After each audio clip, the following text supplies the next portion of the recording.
Party night tonight, aren't you? Come on in. Your good skinny jeans, come on in. Tight shirt, come on in. Oh, that new rock and roll gay look, yeah, you're cool. Come on in. What's up, man? Hey, man, you can't get in here, boy. What's wrong with me, man? Can't you read the sign, boy?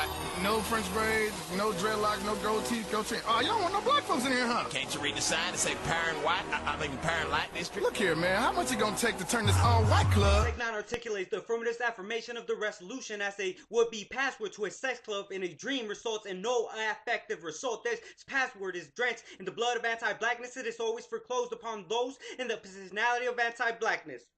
There is a lack of structural analysis by the affirmative presented in the 1AC, which further cloaks and veils the reality of anti-blackness, while Jim can have the capacity to wake up from his fantasy as a would-be type of enlightenment or awakening, but he fails to grasp that the world will still be a nightmare, a slave-mare, shrouded in the rhetoric and language that is deployed, and it is that a loci of white dreams and fantasies, and as Saida Harmon illustrates how there can be no discursive act by the blacks towards whites or by whites towards blacks, from the mundane and quotidian to the horrifying and outlandish, can be disentangled from the gratuitous violence of the structure of black suffering. Black fungibility catalyzes the heteropathic chain reaction that allows for white subject to inhabit multiple sites of suffering. Exteriorizations of one's psyche enabled by blackness successfully strip white identity of all presence. Hartman poses this question in her critique of northern white man's fantasy that replaces the body of the slaves with the bodies of himself and his family, as the slaves are being beaten, not circumscribed by a white social formation, when they claim to be more than intrahuman discussions, for there can be no web of analogy can be spun between, on the one hand, the free body that mounts the fungible flesh of an emancipatory journey towards self-cancellation, and the other hand, the fungible being that has just been mounted. The two positions are structurally irreconcilable, which is to say that they are not contemporaries. Furthermore, civil society is destructive on the black body, which turns into flesh. Wilderson, 2002.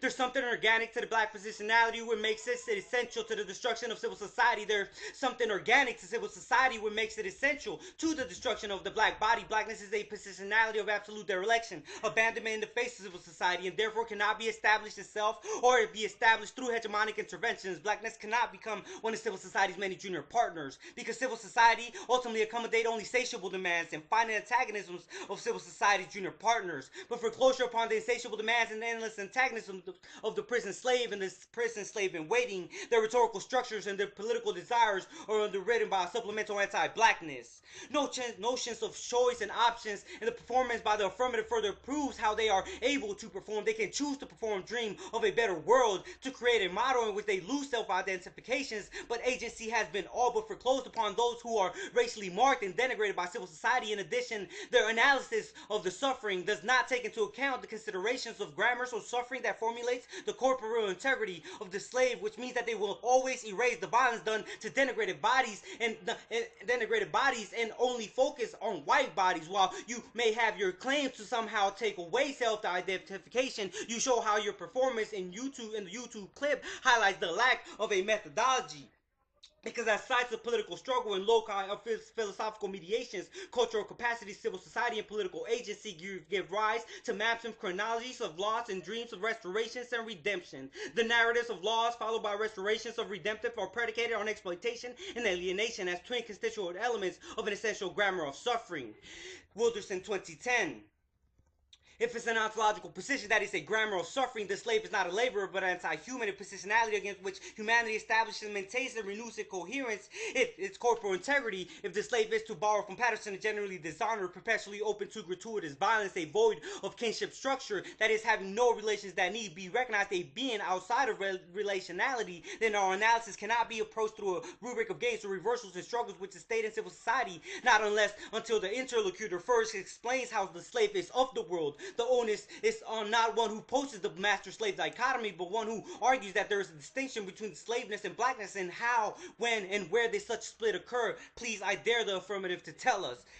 Moving on to pain and pleasure, as well as sex. The ability to enjoy assumes the subject, not the object. That means that the affirmative still maintains the human liberal structure, which only talks about a human and somebody that can have the possibility to enjoy and have a type of consent to give to those and engage in a relationship. The antagonism of civil society are not welcome to the same club that the affirmative would want you to sign on to. And as Jared Sexton 2010 would argue, To be sure, humans do not live under conditions of equality in the modern world. In fact, modernity is a large decree marked by society structure and dominance, heteropatriarchy and white supremacy, settled colonialism, extraterritorial conquest, imperialist warfare, and genocide, class struggle, and the international division of labor. Yet, there's a qualitative difference, an ontological one, between the inferiorization or the humanization of masses of people in North America, in North Africa, or the Middle East, including the colonization of their land and resources and exploitation of their labor, even their extermination of whole or in part, and in the singular commodification of human being pursued under racial slavery, that the structure of gratuitous violence in which bodies are rendered as flesh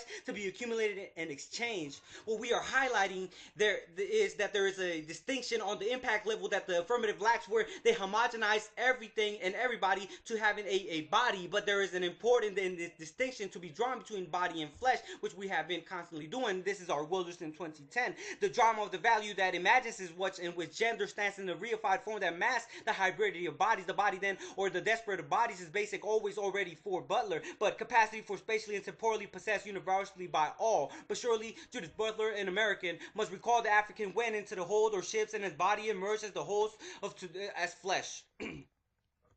Further, a solvency takeout for the affirmative is that there will always be a position that they cannot solve for, which means that they cannot account for the world of anti-blackness, which also means that you cannot permute the negative. I dare you to perm and enact a type of performative anti-blackness through a form of whiteness in which you try to absorb everything that has been doing so, as civil society has been conveniently deploying in the past and continues to do in the present. Now, Wilderson 2010 talks about how the only way for black can be imagined as an agent of politics is when he or she is crowded out of politics. Politics for the black has a prerequisite, some discursive move which replaces the black void with a positive human value. Thus, if the black is to be politically within the world rather than against the world, she or he only reflects upon the politics as an ontology, as exploitation and alienation. Grammars of suffering has crowded out the grammar of suffering of accumulation and fungibility with a police action on it. The black can only mediate, speak about it, or act politically as a worker, post-colonial, or as a gay or female subject, but not as a black object. Now, the goal of the negative is that we should be orienting ourselves against the white fantasy and work towards the end of the nightmare, the reality of the slavocracy, and the paradigm of anti-blackness at large. The role of the ballot is the attempt at the disruption of anti-blackness. Now, citing Calvin Hart, 88, when we're talking about sexual racism in the classic text, Sex and Racism in America, that came and was published in 1965, tied when the prevailing sentiments of anti-messagization to the social structures of anti-black racism, black feelings, and black acts against associations are part parcel of the sundry acts of terror and violence that are presently perpetuated against the black people in our cities, suburbs, and our college campuses. This violence is but a blatant manifestation of a more hidden racism that sees just beneath the surface of contemporary American society and pervades every institution and every facet of our world.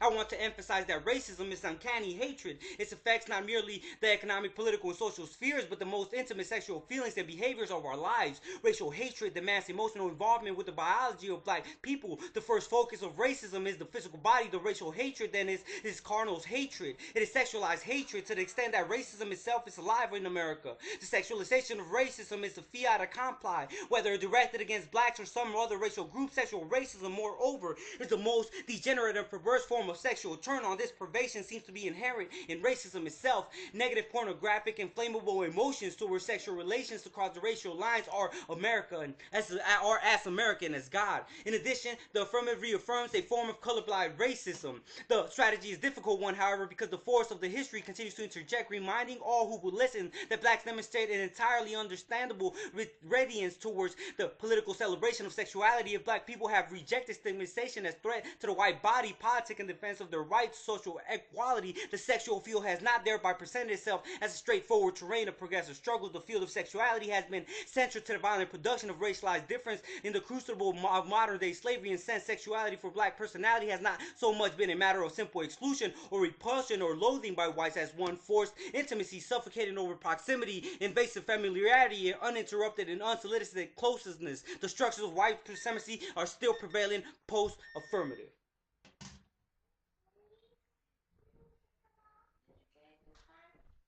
I think so.